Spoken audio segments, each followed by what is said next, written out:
136 school बंद किए गए हैं। 7,712 बच्चों का भविष्य प्रभावित हुआ है और भांग के 20 ठेके खोले गए हैं। देसी शराब के 349 ठेके खोले गए हैं।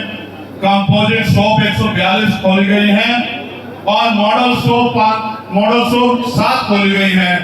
टोटल 578 नशे की दुकानें खोली गई। आप मुझे बताओ, आप चेक करा के देख लेना, एक भी नशे की दुकान बिजनेसमैन, पैसे वालों, पूंजीपतियों के मोहल्ले में, बस्तियों में नहीं होंगी। ये सारी नशे की दुकान गरीबों की बस्तियों में होंगी। तो गरीब का बच्चा स्कूल में ना पढ़े, गरीब का बच्चा इस नशे की आड़ में आके और इतना मानसिक शारीरिक रूप से कमजोर हो जाए कि वो अपने और अपने समाज, अपने परिवार का ख्याल न रख पाए। आप ये सोचो, ये शराब की दुकानें, नशे की दुकानें खोलने की मांग तो कोई नहीं कर रहा है। स्कूल को बचाने की मांग सब कर रहे हैं, लेकिन स्कूल बंद किए जा रहे हैं और नशे की दुकानें खोली जा रही हैं। क्या नशे की दुकानों को बढ़ावा देने वाली सरकार गरीबों की हितैषी हो सकती है क्या? किसानों की आमदनी दुगनी करने वाली सरकार, सबसे ज्यादा किसानों ने सुसाइड अगर किया है तो इसी सरकार के कार्यकाल में किया है, उत्तर प्रदेश की सरकार के कार्यकाल में किया है। अगर डीएपी पे उसकी जो है उसका वजन कम हुआ है, दाम बढ़े हैं, सब्सिडी कम हुई है, सरकार के उसमें लाइन लगी है, लोगों की जान गई, सरकार की उसमें हुई है। यूरिया पे अगर दाम बढ़े हैं, वजन कम हुआ है, लाइन लगी है, 4 बजे से लाइन लगी है और अब तो आधार कार्ड के लिए भी सुबह 4 बजे से जो है संशोधन की लाइन लगती है। ये लाइन में लगाने वाली सरकार है। ये लाइन से निकाल के, ये गरीबी से निकाल के विकास की तरफ ले जाने वाली सरकार नहीं है। ये तो अमीर को मिडिल क्लास को उसकी नौकरी रोजगार छीन के ये उसको गरीबी की लाइन में लगाने वाली सरकार है। इसलिए मैं आपसे कहना चाहता हूँ प्यारे साथियों कि यहाँ तमाम तरह की परेशानी हम लोगों के सामने है और तमाम तरह की समस्याओं का सामना आप सबको करना पड़ रहा है, लेकिन रास्ता क्या है?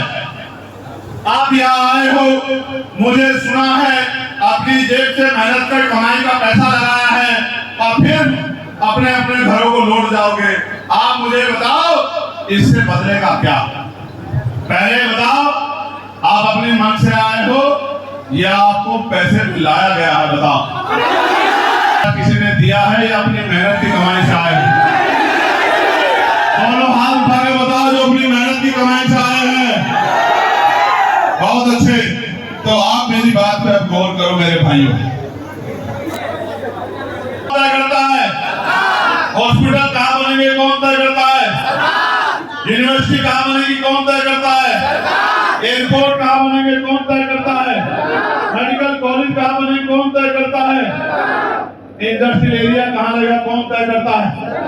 पेट्रोल के दाम कौन तय करता है? डीजल के दाम कौन तय करता है? बैकलॉग भरने का काम किसका है? निजीकरण रोकने का काम किसका है? नई नौकरी देने का काम किसका है? जिसके पास जमीन देने का काम किसका है? महिलाओं को रोजगार देने का काम किसका है? जिन पे आज घर नहीं को घर देने का काम किसका है? न्याय दिलाने का काम किसका है? किस क्षेत्र में सड़क बनेगी, नाली बनेगी, बिजली के लिए पावर हाउस लगेंगे, बिजली के दाम क्या होंगे, पानी के दाम क्या होंगे, ये कौन तय करता है? अच्छी एजुकेशन मिलेगी उसकी कीमत क्या होगी, कौन तय करता है? अच्छा इलाज मिलेगा, उसकी कीमत क्या होगी, कौन तय करता है? डॉक्टर होंगे नहीं होंगे, कौन तय करता है? दवाइयां मिलेंगी, कौन तय करता है? किसानों की फसल को उनका दाम मिलेगा नहीं मिलेगा, कौन तय करता है? नौजवानों को बेरोजगारी भत्ता मिलेगा नहीं मिलेगा, कौन तय करता है? सब कुछ सरकार तय करती है और लोकतंत्र में जनता सरकार चुनती है। कुर्सी पे योगी आपके नाम से बैठे रहेंगे तो आपके बच्चों का भविष्य कैसे बदल जाएगा, आप मुझे बताओ। देखो, एक बात यहां से आई है कि सरकार की मानसिकता ठीक नहीं है, मैं इस बात से सहमत नहीं। जो सरकार उत्तर प्रदेश में है उस सरकार के पीछे एक विचार है और जिस आंदोलन को हम लोग चला रहे हैं उसके पीछे भी एक विचार है।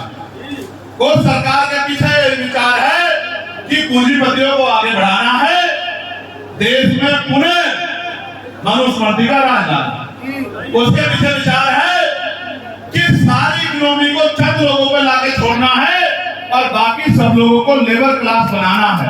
और हमारे पास क्या विचार है कि हर व्यक्ति को स्वाभिमान सम्मान का जीवन दिलाना है, हर व्यक्ति को इज्जत का जीवन दिलाना है, सबके लिए शिक्षा आसान बनानी है, सबके लिए अस्पताल आसान बनाने हैं, सबके लिए रोजगार घरों तक पहुंचाने हैं, समता समानता बंधुत्व भाईचारे का मानवता का राज स्थापित करना है। वो अपने विचार पे काम कर रहे हैं और हम अपने विचार पे काम कर रहे हैं। जब कुर्सी पे वो बैठेंगे तो उनका विचार आगे बढ़ेगा और जब कुर्सी पे आप लोग बैठोगे तो आपका विचार आगे बढ़ेगा।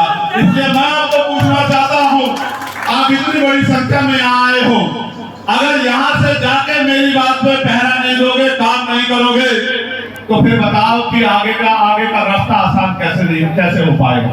मैं आपसे कुछ मांगना चाहता हूँ, बताओ मांगू क्या?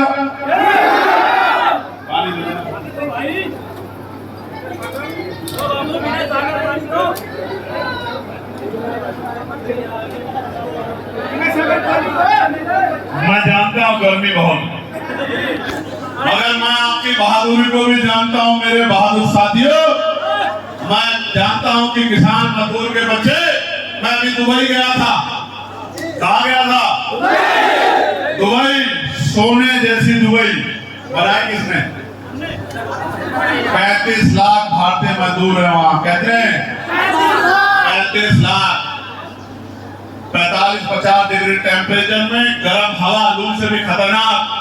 और भारत का मजदूर अपने खून पसीने से वो बड़ी बड़ी बिल्डिंग बनाता है। मैं आपको कहना नहीं चाहता था, बलिया के लोग मुझे वहां मिले, गोरखपुर के लोग वहां मुझे मिले, गाजीपुर के लोग वहां मुझे मिले, मऊ के लोग वहां मुझे मिले, बिहार के लोग वहां मुझे मिले। और अगर ये सरकार अच्छी होती और रोजगार देती तो वहां उस गर्मी में मरने के लिए भारतीय लोगों को नहीं जाना पड़ता। मेरी बात को आप याद रखें। तो मैं आपसे मांगना चाहता हूं, मैं देखता हूं कि आप मोटरसाइकिलों पे दौड़ते हो, मैं देखता हूं आप झंडा उठाते हो, मैं देखता हूं कि आप मेरी आवाज पे पहरा देते हो, लेकिन सच में अगर इस आंदोलन को कामयाब करना चाहते, क्योंकि मैं ज्यादा कुछ नहीं कर रहा हूं, मैं महापुरुषों के रुके हुए काम को आगे बढ़ाने का प्रयास कर रहा हूं, आपसे मदद मांगने आया हूं। तो मैं आपसे ये पूछना चाहता हूं कि आप इस आंदोलन में हमारी मदद करोगे नहीं करोगे? तो करना ये है मेरे साथियों, घर से निकलना है, सबसे पहले अपना गांव तैयार करना है। गांव में घर घर जाके महापुरुष जितने मैंने नहीं बताए हैं उन महापुरुषों को पढ़ना, उन महापुरुषों को पढ़ना है और उन महापुरुषों को पढ़ाना है। बहनों को, माओं को, दादियों को, चाचा को, ताऊ को, बच्चों को, महापुरुषों को पढ़ाना है, भाईचारा बनाना है। अस्तित्व तब बचेगा जब हरवंचित समाज में भाईचारा बनेगा। छोटी छोटी स्वार्थों को, लड़ाइयों को पीछे हटाना है और अपनी मुट्ठी को ताकतवर बनाना है। और लोकतंत्र में लाठी डंडों तलवारों से राज नहीं बदलता, बंदूकों भालों से राज नहीं बदलता। संवैधानिक तरीका है, जिनका वोट होगा उनका राज होगा। माननीय काशीराम साहब ने नारा दिया था कि वोट हमारा, राज तुम्हारा, नहीं चलेगा, नहीं चलेगा। मैं आज आपसे पूछना चाहता हूं कि आपके वोट पे हक किसका बैठता है?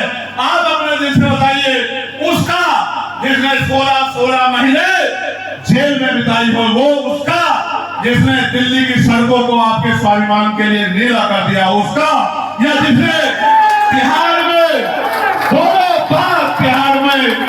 बिहार के उन काल कोठरियों में 2-2 बार कई महीने जेल काटी, उसका, या जिसकी पीठ पे, जितने शरीर में हड्डियां ने उतनी लाठियां खाई हो, उसका, या उसका जिसके पैरों के नाखून तक खींच ले गए हो, और जब इससे भी दिल नहीं भरा तो 4-4 गोली मार के उसकी हत्या करने का प्रयास किया गया हो। आप अपने मन से बताओ कि आज यहाँ आंदोलन कौन चला रहा है और समाज को धोखा कौन दे रहा है? आपकी आंखें खुली हुई है।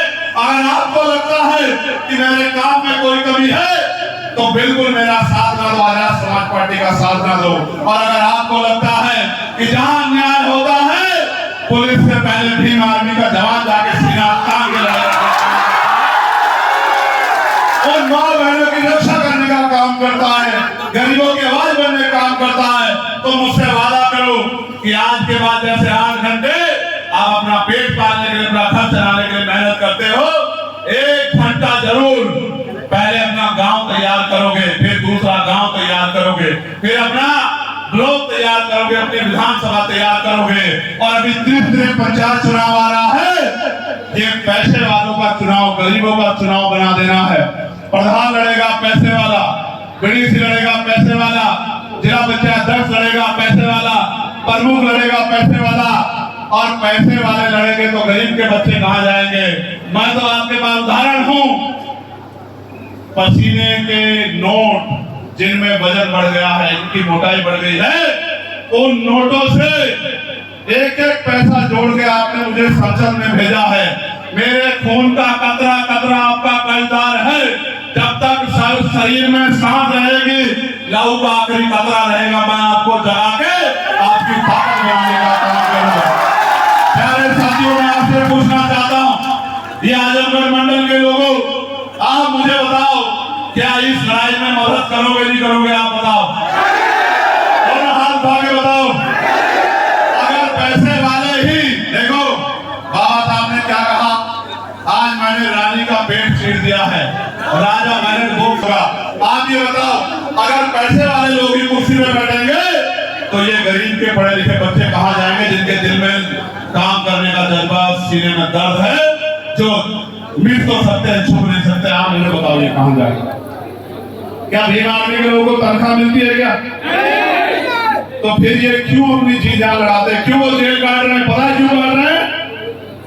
क्योंकि वो, उनका ये मानना है कि अन्याय करने वाले से अन्याय सहने वाला दोषी होता है। उन्होंने अन्याय के खिलाफ आवाज उठाई है, वो तो जेल से बाहर आ जाएंगे, लेकिन जो मानसिक गुलामी की जेल में आप लोग हो, इससे कब बाहर आओगे? बताओ, मेहनत करोगे नहीं करोगे?